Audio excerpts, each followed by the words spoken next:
ہم سب کے لیے یہ بہت سعادت اور برکت کی بات ہے، ایک حسین موقع ہے کہ ہمارے درمیان ہمارے مخدوم، ہمارے سرپرست، ہمارے امیر حضرت مولانا چراغ الدین صاحب دامت برکاتہم تشریف فرما ہے۔ وہ واقعی اسم بمسمہ ہے، جیسا نام ہے ویسا کام ہے۔ چراغ الدین ان کا نام ہے اور واقعی اللہ تبارک و تعالیٰ نے انہیں وہ پاکیزہ صفات عطا فرمائی ہیں کہ وہ دین کا چراغ لے کر ملک نہیں بیرون ملک چھوٹے بڑے علاقوں میں جاتے ہیں۔ اللہ تبارک و تعالیٰ نے نہ جانے کتنوں کی ہدایت کا انہیں ذریعہ بنایا ہے۔ ہم سب حضرت کے لیے دعا کرتے ہیں کہ اللہ تبارک و تعالیٰ عافیت اور سلامتی کے ساتھ، صحت کے ساتھ، تندرستی کے ساتھ انہیں لمبی زندگانی نصیب فرمائے اور ان کی روحانیت سے اللہ ہم سب کو مستفید فرمائے۔ مدرسہ عربیہ قاسم العلوم کا یہ سالانہ پروگرام ہے، صبح سے اب تک اس کا سلسلہ جاری ہے اور ابھی ہمارے تینوں عزیزوں نے بڑے پاکیزہ جذبات اور تاثرات پیش کیے۔ ان کے ایک ایک حرف کی میں تائید کرتا ہوں اور گزشتہ شام سے رات سے میرا یہاں تک قیام ہے۔ ذمہ داروں سے، اساتذہ سے، طلبہ سے ملاقاتیں ہوئیں، ادارے کو دیکھا، طلبہ کو دیکھا اور پھر طلبہ کی کاوشوں کو پرکھنے کا بھی موقع ملا۔ الحمدللہ آپ کے علاقے کا یہ ادارہ بہت کامیاب ادارہ ہے۔ اللہ تبارک و تعالیٰ اسے نظر بد سے بچائے اور مزید ترقیوں سے اسے مالا مال فرمائے۔ ابھی چند دنوں پہلے سننے میں آیا تھا کہ اس ادارے میں 8 طلبہ نے ایک ساتھ ایک بیٹھک میں پورا قرآن پاک سنانا شروع کیا۔ بہت بڑی بات ہے، ہم تو ایک پارہ یا 2 پارے بھی اگر پڑھنے بیٹھیں تو تھک جاتے ہیں۔ بچوں نے ایک ساتھ ایک بیٹھک میں پورا قرآن پاک سنایا، 8 بچوں نے، الحمدللہ۔ اور پھر معلوم ہوا کہ ایک بچے کی تو پورے قرآن پاک میں ایک ہی غلطی آئی ہے، کسی ایک بچے کی 3 غلطی آئی ہیں۔ 30 پارے ایک ساتھ بیٹھ کر کے پڑھنا اور استادوں نے اس کو سنا اور پورے قرآن پاک میں ایک غلطی آئی۔ اللہ تبارک و تعالیٰ بہت مبارک فرمائے۔ ابھی مولانا ابراہیم صاحب جن ذمہ داروں کا تذکرہ فرما رہے تھے، وہ چاہے یہاں کے میر کارواں روح رواں حضرت مولانا محمد انور صاحب ہوں یا محبی و محبوبی فاضل گرامی برادر گرامی جناب قاری عبدالرزاق صاحب ہوں، حاجی اشرف صاحب ہوں، ادارے کے اساتذہ ہوں، یہ سب کے لیے بڑی سعادت اور برکت کی بات ہے۔ اور اللہ تبارک و تعالیٰ سے دعا ہے کہ اللہ اس سے زیادہ اس ادارے کو آباد فرمائے، علمی، عملی اور روحانی ترقیوں سے نوازے۔ حضرات میں چند منٹ میں آپ سے کچھ اہم باتیں عرض کرنا چاہتا ہوں۔ ہم اور آپ جس دور میں زندگی گزار رہے ہیں یہ انتہائی حساس دور ہے۔ اس کے لیے ہمیں بھی حساس ہونا پڑے گا اور بیدار ہونا پڑے گا۔ نئے سرے سے ہمیں جاگنے کی ضرورت ہے، ہمیں متوجہ ہونے کی ضرورت ہے۔ یہ دور وہ نہیں ہے کہ جیسا ہم نے پہلے وقت گزارا اسی طریقے سے ہم وقت گزارتے جائیں اور ہمارا کام چلتا جائے گا۔ اب تمام کی تمام قومیں اس بات پر متفق ہو چکی ہیں کہ وہ ہمارے اور آپ کے وجود کو، ہماری ان مسجدوں کو اور ہمارے ان مدرسوں کو مٹانا چاہتی ہیں۔ وہ طاقتیں متفق ہو رہی ہیں اور باطل ملتیں متفق ہو رہی ہیں اس پر کہ مسلمانوں کو ہمیں یہاں سے ختم کرنا ہے، مسلمانوں کی مسجدوں کو ختم کرنا ہے، مسلمانوں کے مدرسوں کو ختم کرنا ہے، آئندہ زمانے میں ان کو ووٹ کے حق سے محروم کرنا ہے۔ ہمارے بارے میں تو یہ مشورے چل رہے ہیں اور یہ پلاننگ چل رہی ہے۔ ہم اور آپ ہیں کہ جیسی زندگی ہماری گزر رہی تھی غفلتوں کی، اسی طرح کی زندگی ہم اور آپ گزار رہے ہیں۔ خبردار ہو جائیں، یہ چوکنا رہنے کی ضرورت ہے، بیدار رہنے کی ضرورت ہے، جاگنے کی ضرورت ہے، حالات کو سمجھنے کی ضرورت ہے اور کچھ نیا کرنے اور نیا سوچنے کی ضرورت ہے۔ لیکن یاد رکھیں، ساری کامیابیاں اس وقت حاصل ہوں گی جبکہ ہمارا اور آپ کا رابطہ اللہ تبارک و تعالیٰ سے مضبوط ہوگا۔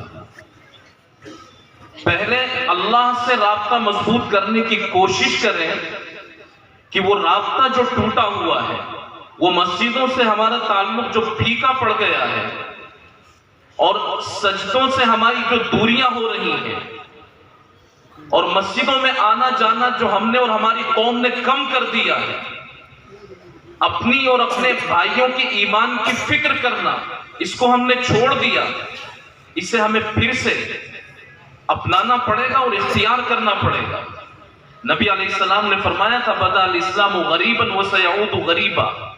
اسلام جب پہلے مکۃ المکرمہ میں آیا، مدینہ المنورہ کی سرزمین پر آیا، حجاز میں آیا تو غریب تھا، اجنبی تھا۔ لوگ دیکھتے تھے نماز پڑھنے والوں کو کہ یہ کیا کر رہے ہیں، لوگ دین کا کام کرنے والوں کو تعجب سے دیکھتے تھے کہ یہ کیا کر رہے ہیں، یہ کیا ہوتا ہے۔ یہ اسی طرح کی اجنبیت قرب قیامت میں بھی آئے گی، نبی علیہ السلام کا فرمان ہے۔ تو کہیں ایسا تو نہیں جس زمانے کی نبی علیہ السلام نے پیشن گوئی فرمائی تھی اس زمانے کی طرف ہم بڑھتے جا رہے ہوں۔ یہ تو سب سمجھدار لوگ بیٹھے ہوئے یہاں سے لے کر کے وہاں تک بڑے ہیں، معزز ہیں، لیکن جن امراض کی طرف میں نے نشاندہی کی ہے، جن بیماریوں کا میں نے ابھی آپ کے سامنے ذکر کیا ہے کہ نمازوں سے اور مسجدوں سے اور اللہ سے ہماری دوری، یہ ہمیں کہاں تک لے جا رہی ہے۔ بہت سی مرتبہ دیکھنے میں آتا ہے کہ باپ کا جنازہ رکھا ہوا ہوتا ہے اور بیٹا دور کھڑا دیکھتا رہتا ہے، اس سے کہا جاتا ہے تیرے ابا کا جنازہ ہے، تیری ماں کا جنازہ ہے، جنازہ پڑھتا کیوں نہیں؟ اس کو آتا ہی نہیں پڑھنا تو کیا پڑھے گا وہ۔ یہ جو ہماری دوریاں ہیں، ہم تو اتنے دور ہوئے، ہماری نسلیں کتنی دور ہو رہی ہیں۔ اور اگر ہم مسجدوں سے، اللہ سے، ایمان کے تقاضوں سے دور ہوں گے، ہماری نسلیں دور سے دور چلی جائیں گی۔ اس لیے میں عرض کر رہا تھا کہ یہ وقت ہے اپنے آپ کو بدلنے کا، چوکنا رہنے کا، بیدار ہونے کا، جاگنے کا یہ وقت ہے۔ جاگ کر کے اور کچھ نیا سوچیں، نیا کریں، اور اس کے لیے سب سے پہلے ہمیں اللہ کی مدد کی ضرورت ہے۔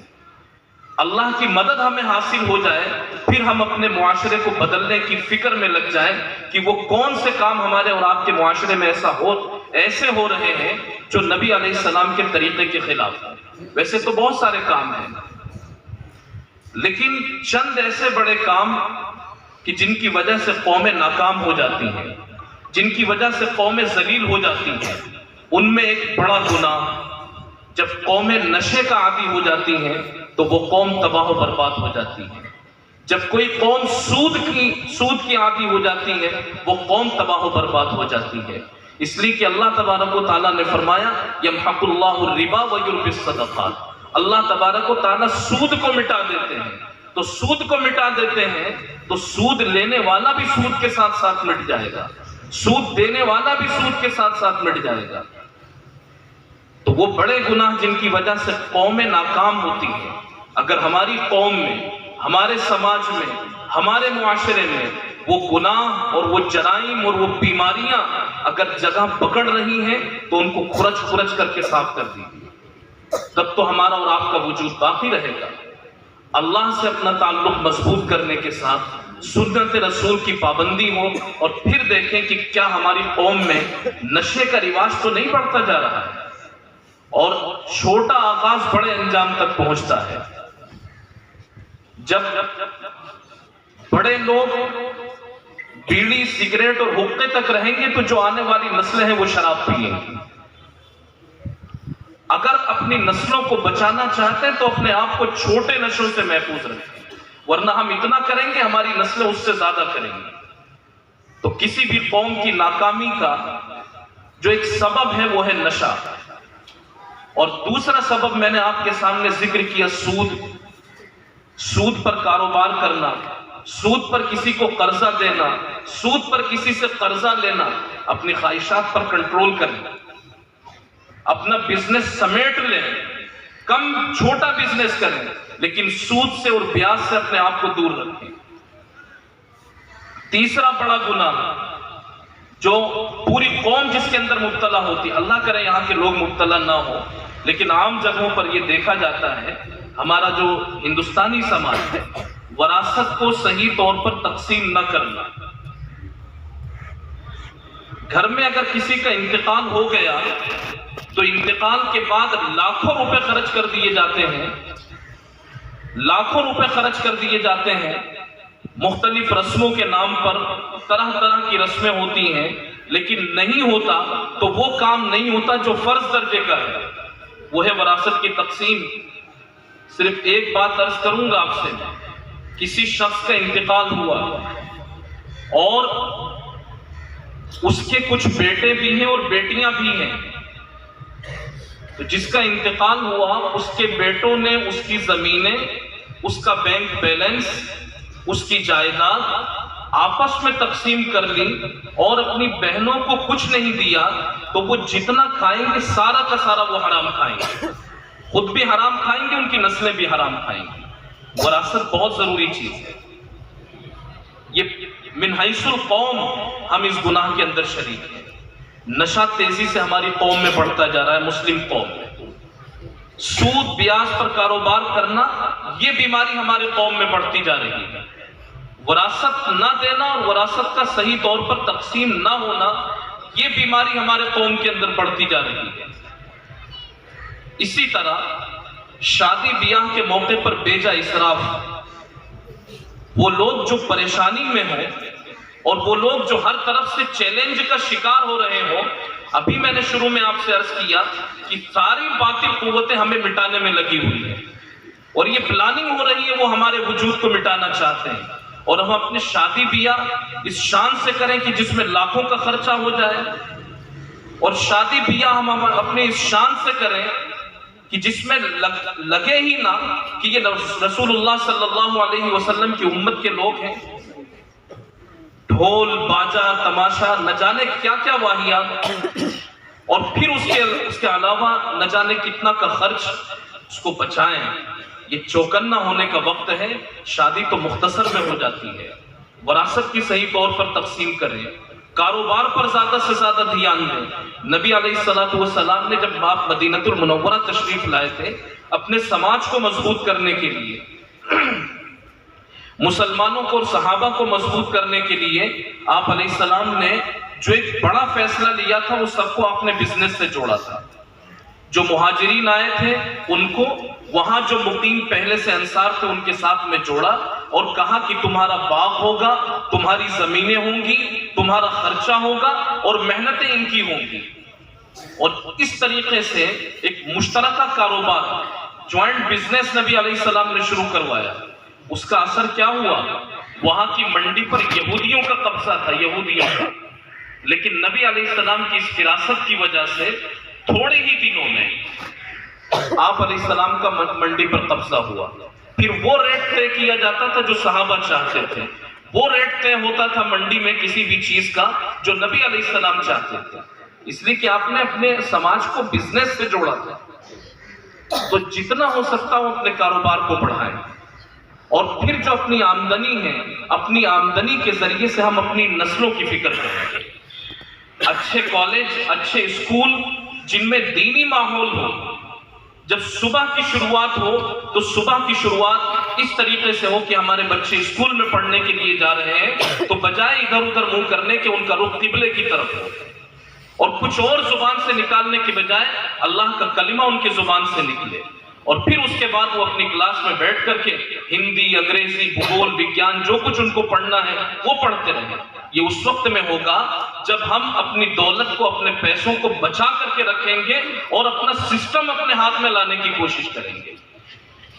جیسا گزر گیا ویسے مت گزارو، اپنا پیسہ بچاؤ، اور اپنا پیسہ شادی بیاہ میں، موت میت میں خرچ کرنے کے بجائے اپنا نظام زندگی اپنے ہاتھ میں لانے کی کوشش کرو۔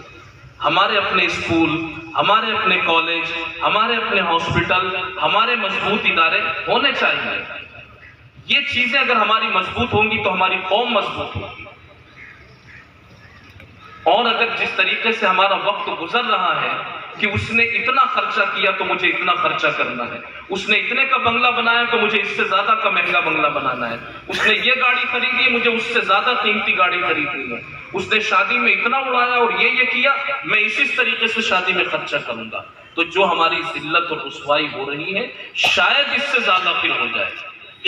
اس لیے اپنے آپ کو بدلنے اور اپنے آپ کو مضبوط کرنے کے لیے بیدار ہوئیے، دوبارہ سے جاگیے، اٹھیے۔ قومیں ترقی کرتی ہیں تو کس طریقے سے ترقی کرتی ہیں، اللہ تبارک و تعالی ہم سب کے حال پر رحم فرمائے، اور جو ہماری قومی بیماریاں ہیں، ان بیماریوں کو سمجھ کر اللہ تبارک و تعالی ان سے نجات حاصل کرنے کی ہم سب کو توفیق عطا فرمائے۔ میں آخر میں ایک بار پھر یہ جو طلبہ نے پروگرام پیش کیا، بہت کامیاب پروگرام پیش کیا، اس پروگرام پر میں ان طلبہ کے لیے علم میں برکت کی دعائیں کرتا ہوں، اور پھر اس پر جو اصل محنتیں ہوتی ہیں وہ اساتذہ کی محنتیں ہوتی ہیں۔ اساتذہ کو دل سے مبارکباد پیش کرتا ہوں، اور اساتذہ کو کام کرنے کا کشادہ اور کھلا ماحول ملے، اس پر انتظامیہ کی کشادہ ظرفی ہوتی ہے، تو میں تہہ دل سے ان کو بھی مبارکبادیاں پیش کرتا ہوں۔ ہمارے ساتھ میں مولانا محمد مشتاق صاحب، جتنا انہوں نے اس ادارے کے بارے میں بتایا تھا یہاں آنے سے پہلے، کل ہم 4 بجے سے نکلے اور رات میں 10:30 پونے 11 بجے یہاں پہنچے، اور سفر کے بہت سے حصوں میں یہیں کی باتیں ہوتی رہیں، تو جتنا انہوں نے بتایا تھا مولانا ابراہیم صاحب نے، اس سے زیادہ بہتر اس ادارے کو ہم نے پایا۔ اللہ تبارک و تعالیٰ اس ادارے کو دین دوگنی رات چوگنی ترقیاں عطا فرمائے، اور جو محنتیں ہو رہی ہیں اللہ ان محنتوں کو اپنی بارگاہ میں قبول فرمائے۔ وآخر دعوانا الحمدللہ رب العالمین۔